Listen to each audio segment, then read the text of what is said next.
So yun guys, nakabila ko ng pagkain sa kanto. So tikman natin. Ang quick na favorite ko.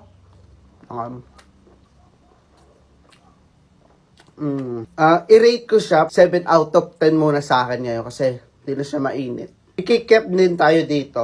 Tikman din natin. Uy! Ay magpakuha.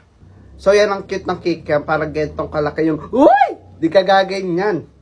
Hindi, parang gentong kalaki yung darili ko. Ayan. 8 out of 10 para sa kikiam. Ang tigas niya kasi pero masarap naman. Siyempre meron din tayong kamares. Ayan. Tikman din natin.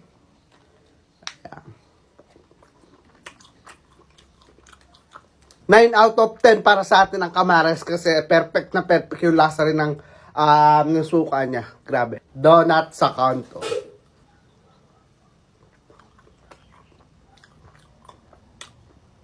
Pwede na siya ha.